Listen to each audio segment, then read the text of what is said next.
আমরা 10-এর তো এক্সাম চলতেছে, আমরা এক্সাম দিছি 1:06 আমি এক্সাম হল থেকে বের হয়ে মাঠ দিয়ে হাইটা আসতেছি।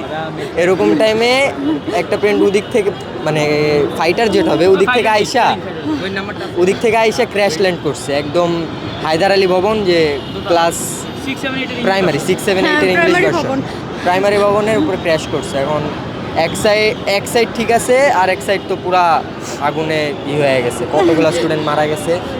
এর মধ্যে আমি ভিতর থেকে শুনে আসছি এ পর্যন্ত 4000 বাচ্চা নাকি অনেক স্টুডেন্ট মারা গেছে।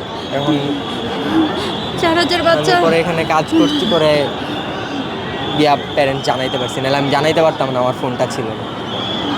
মানে আমি ইয়েতে ছিলাম, মানে মাঠের ওই সাইডে ছিলাম, হঠাৎ করে একটা ফাইটার জেট মানে হয়তো বা ব্যালেন্স হারাই ফেলছিল, তো ওরা মানে 7 নম্বর ভবন থেকে বাড়ি খেয়া সুন্দর মতো যে ইয়েতে যে প্রাইমারি যে ভবনটা বাচ্চাদের ইংলিশ ভার্সন ওখানে যা বাড়ি খেয়েছে, মানে ওখানে ডাইরেক্ট ওইটার ভিতরে যা পড়ছে।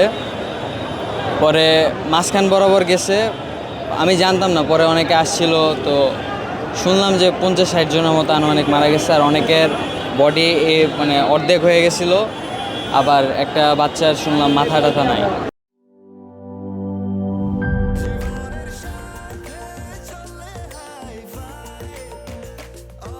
স্বাস্থ্যকর অল টাইম, সব সময় অল টাইম হেলদি লাইফ।